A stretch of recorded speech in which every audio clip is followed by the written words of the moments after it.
ఓం శ్రీమాత్రే నమః. వీక్షకులందరికీ నమస్కారం. ఈరోజు వారాహి అమ్మవారి గురించి ఎవరైతే తెలుసుకోవాలి అని అనుకుంటూ ఉన్నారో వారందరూ ఎక్కడా స్కిప్ చేయకుండా ఈ వీడియో పూర్తిగా చూడండి. వారాహి అమ్మవారు అంటే ఎవరు, ఎలా ఆవిర్భవించారు, ఆవిడికి కాశీక్షేత్రం కాకుండా ఇంకొక క్షేత్రం ఆవిడ కాపాడేటువంటి గ్రామదేవతగా ఉండేటువంటి క్షేత్రం ఇంకోటి కూడా ఉంది. అది ఏమిటి? ఇప్పుడు చాలామంది ఆసక్తికరంగా వింటూ ఉన్నారు. పవన్ కళ్యాణ్ గారు వారాహి దీక్ష చేపట్టారు. అయితే వారాహి నవరాత్రులకి ముందు 11 రోజుల పాటు అసలు ఆ దీక్ష ఏమిటి? సాధారణంగా అందరూ వారాహి నవరాత్రుల్లో దీక్ష చేస్తారు కదా, మరి ముందు చేసేటువంటి దీక్ష ఏమిటి? అలాగే ఏ ఏ కోరికలు వారాహి అమ్మవారు తీరుస్తారు? భూ సంబంధమైన లావాదేవీలను కొంతమంది అంటారు, శత్రునాశని అని కొంతమంది అంటారు. అసలు వారాహి అమ్మవారు తేలిగ్గా ప్రసన్నమవుతారా? ఏ మంత్రం ఆమె కోసం మనం చదవాలి? రాబోతూ ఉన్నటువంటి జూలై 6వ తారీఖు నుండి జూలై 14వ తారీఖు వరకు వచ్చేటువంటి ఆషాఢ మాసంలో వచ్చేటువంటి ఈ గుప్త నవరాత్రులు ఇప్పటికే అందరికీ కూడా చాలా తెలిసినటువంటి విషయమే. ఏ విధంగా అమ్మవారిని ఆరాధించడం ద్వారా అతి సులభంగా, ఎందుకంటే పెద్ద పెద్ద పూజలు హోమాలు చేయలేనటువంటి వారు కూడా ఏదైనా ఒక చిన్న శ్లోకం కానీ ఒక చిన్న మంత్రాన్ని కానీ ప్రత్యేకించి చదువుకుంటే అమ్మవారు తొందరగా శీఘ్రంగా వాళ్ళకి కనబడి ఫలితాన్ని ఇస్తారు అనేటువంటి ఈ విషయాలన్నీ కూడా మనం ఈ వీడియోలో తెలుసుకునేటువంటి ప్రయత్నం చేద్దాం. అందులో అన్నిటికన్నా ముందుగా వారాహి అమ్మవారు అంటే ఆమె రూపము, ముఖము, వర్చస్సు, అలాగే అమ్మవారు చేత్తో పట్టుకునేటువంటి ఆయుధాలు, హలము, నాగలి, ఇటువంటివన్నీ మనకి కనబడుతూ ఉంటాయి. అయితే చాలామందికి తెలియనటువంటి ఒక విషయం ఏమిటి అంటే, లలితా సహస్రనామం ఎవరైనా చదువుతూ ఉంటే వాళ్ళకి తెలుస్తూ ఉంటుంది.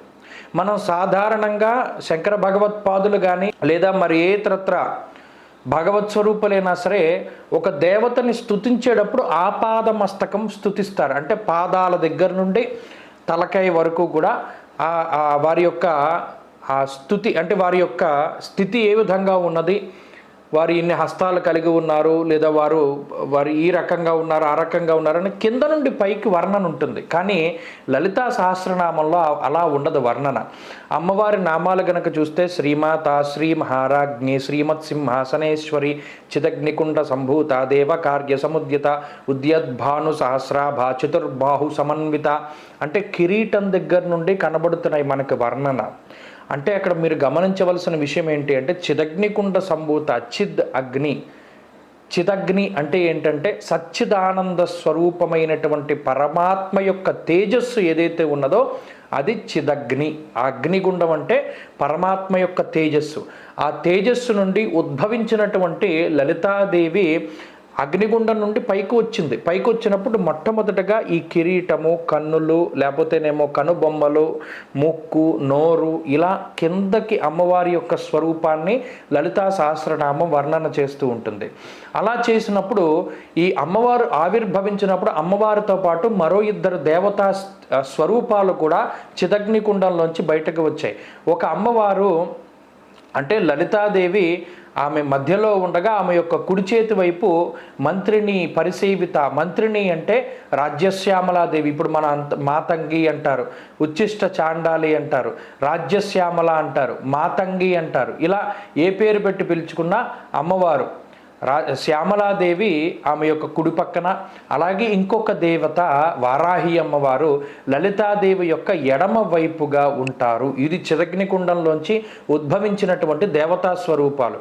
ఈ ముగ్గురే సృష్టి, స్థితి, లయాలకి సంబంధించినటువంటి జ్ఞానం లేదా క్రియ, ఇచ్ఛాశక్తి, జ్ఞానశక్తి, క్రియాశక్తి. అంటే అమ్మవారి యొక్క సర్వసైన్యాధ్యక్షురాలైనటువంటి శ్యామలాదేవి, లలితాదేవి, అలాగే వారాహిదేవి. అందుకనే మీరు గమనించండి, గుప్త నవరాత్రులు లేదా అమ్మవారికి సంబంధించిన నవరాత్రులు వచ్చినప్పుడు ముఖ్యంగా శ్యామలా నవరాత్రులు వస్తాయి. అలాగే ఆశ్వీజ మాసంలో అమ్మవారి శరన్నవరాత్రులు వస్తాయి. ఆషాఢ మాసంలో గుప్త నవరాత్రులు వస్తాయి. ఈ 3 వస్తాయి. మిగతా దశమహావిద్యలకి సంబంధించినటువంటి నవరాత్రులు ఎక్కడా కనబడవు. ఎందుకు రావు అంటే ఈ ముగ్గురు దేవతలే చిదగ్నికుండ నుండి బయటకు వచ్చినటువంటి ఇచ్ఛాశక్తి, జ్ఞానశక్తి, క్రియాశక్తి స్వరూపాలు. అందుకనే శ్యామల నవరాత్రులు ఉంటాయి, ఆశ్వీజ నవరాత్రులు ఉంటాయి, అలాగే వారాహి నవరాత్రులు ఉంటాయి. శ్యామలాదేవి గురించి, లలితాదేవి గురించి మనం పక్కన పెడితే వారాహి అమ్మవారు. ఇప్పుడు ఈ మిగతా ఇద్దరు దేవతా స్వరూపాలు అంటే లలితాదేవి కానీ శ్యామలాదేవి కానీ దశమహావిద్యల్లో ఉంటారు, మనకి కనబడతారు. ఉదాహరణకి మనం చూస్తే దశమహావిద్యల్లో రాజమాతంగి లేదా మాతంగి అనేటువంటి విద్య మనకి కనబడుతుంది. అలాగే షోడశి అనేటువంటి విద్య, పంచదశి మంత్రానికి ఒక అక్షరం, ఒక బీజం తోడైతే అది షోడశి మంత్రం అవుతుంది. శ్రీ విద్యా ఉపాసన చేసేటువంటి వారు షోడశి రూపంలో లలితా త్రిపుర సుందరిని కానీ, రాజరాజేశ్వరిగా కానీ, బాలా త్రిపుర సుందరిగా కానీ ఏదైనా సరే లలితాదేవిని ఆరాధన చేస్తారంటే చిదగ్నికుండంలోంచి ఉద్భవించినటువంటి లలితాదేవి అలాగే శ్యామలాదేవి ఇద్దరూ కూడా దశమహావిద్యల్లో మనకి కనబడతారు. కానీ వారాహి అమ్మవారు దశమహావిద్యల్లో ఉండేటువంటి అమ్మవారు కాదు. ఇది చాలామంది తెలుసుకోవాలి. వారాహి అమ్మవారు సర్వసైన్యాధ్యక్షురాలు. మరీ ముఖ్యంగా గేయ చక్రరథారూఢ మంత్రిని పరిసేవిత, కిరిచక్రరథారూఢ దండనాథ పురస్కృత. అమ్మవారిదేమో శ్రీచక్రము లేదా శ్రీ చక్రరాజ రథము అంటారు. శ్రీచక్రాన్ని రథంగా కలిగి ఉంటుంది. గేయ చక్రం అనేటువంటిది శ్యామలాదేవిది. అంటే ఇక్కడ భండాసురుడితో యుద్ధం చేసినప్పుడు, విశుక్రుడు విషంగుడు అనేటువంటి ఇద్దరు రాక్షసులతో పోరాడినప్పుడు వారాహి అమ్మవారిది 5 అంతస్తులదైనటువంటి రథము, ఈ కిరిచక్రము అనేటువంటి రథము, శ్యామలాదేవిది గేయ చక్రము అనేటువంటిది 7 అంతస్తుల రథము, అలాగే లలితాదేవిది 9 అంతస్తుల శ్రీచక్రము, శ్రీయంత్రము లేదా చక్రరాజరథము అన్నారు. ఇలా అమ్మవారు భండాసురుడితోటి, విశుక్రుడు విషంగుడు అనేటువంటి రాక్షసులతోటి యుద్ధం చేసినప్పుడు మనకి వారాహి అమ్మవారి యొక్క వృత్తాంతం ఇదంతా కూడా బ్రహ్మాండ పురాణాంతర్గతమైనటువంటి హయగ్రీవాగస్త్య సంవాదంలోంచి పుట్టినటువంటి లలితోపాఖ్యానము అనేటువంటి దాంట్లో చాలా స్పష్టంగా కనబడుతుంది. అక్కడ ఉంది వారాహి అమ్మవారి యొక్క వృత్తాంతం. ఇప్పుడు మనం వారాహి అమ్మవారి దగ్గరికి వద్దాం.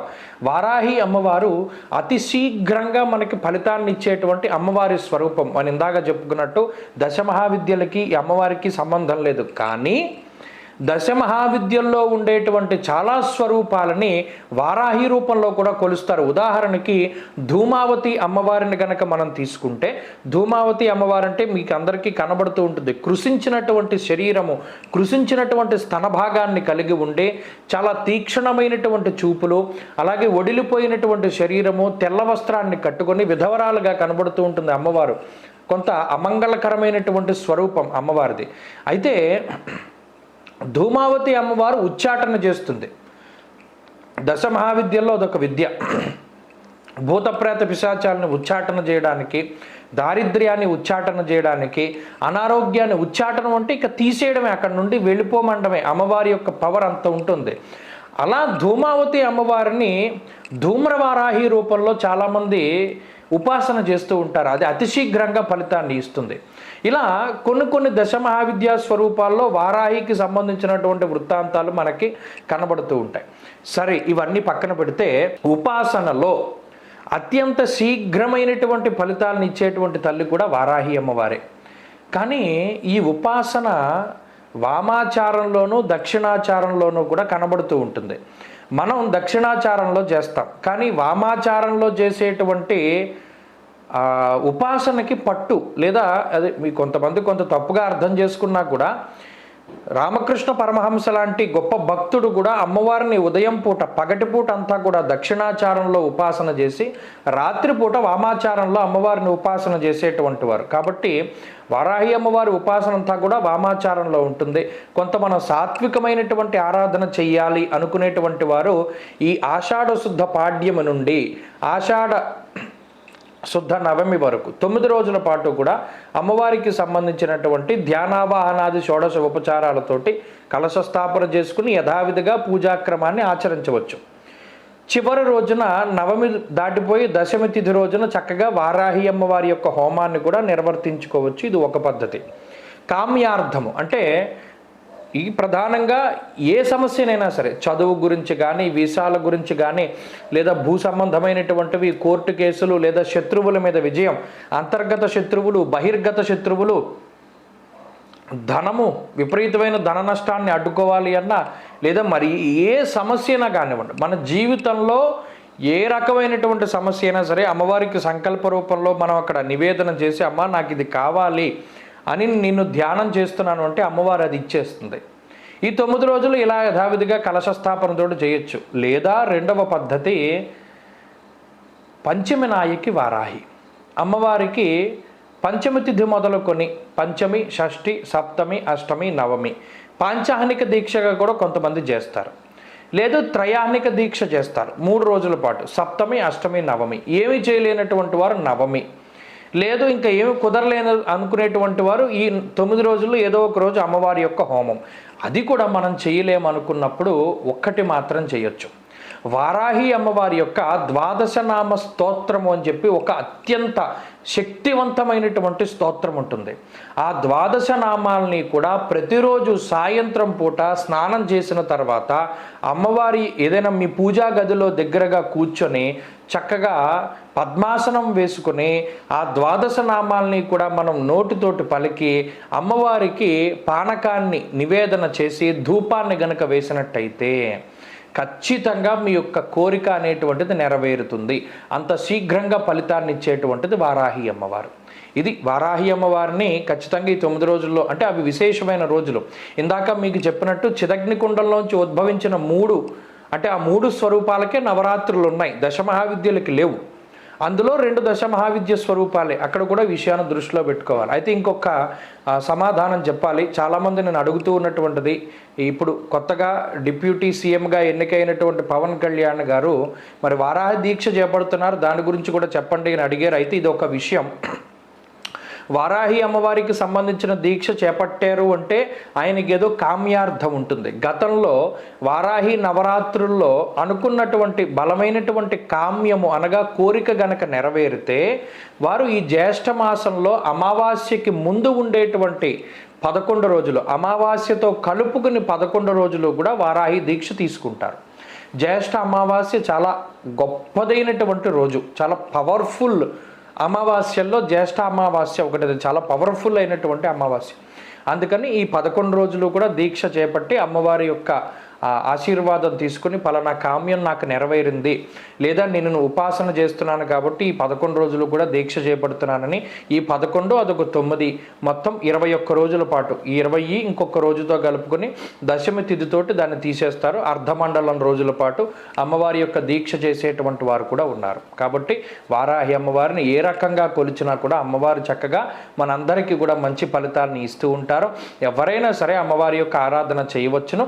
అయితే ఇక్కడ ఉపాసన వేరు, ప్రార్థించడం వేరు, ఆరాధించడం వేరు. ఉపాసన చెయ్యాలి అంటే ఆ ఉపాసన మంత్రాలు, తంత్రాలు, యంత్రాలు మనకి తెలిసి ఉండాలి. అవి గురుముఖత మాత్రమే మనం నేర్చుకుని ఉండాలి. లేని పక్షంలో మనం అందరం కూడా అమ్మవారిని ప్రార్థించవచ్చు. దానిలో అమ్మవారు ఎప్పుడూ కూడా మనల్ని ఏమీ కోప్పడదు. ప్రార్థన చేస్తూ ఉన్నంతసేపు అందులో తప్పులున్నా సరే ఒక చిన్న పిల్లాడు శ్లోకం చదివితే అమ్మ ఎంత సంబరపడిపోతుందో, మనం తప్పు చదివినా ఉప్పు చదివినా అసలు మనలో అమ్మవారికి నమస్కారం చేయాలి అనేటువంటి ఒక సంకల్పాన్ని అమ్మ చూసి అంతే చక్కగా నవ్వుకుంటూ ఉంటుంది. కాబట్టి అమ్మవారి యొక్క అనుగ్రహానికి అందరూ కూడా పాత్రులు కండి. జై వారాహి.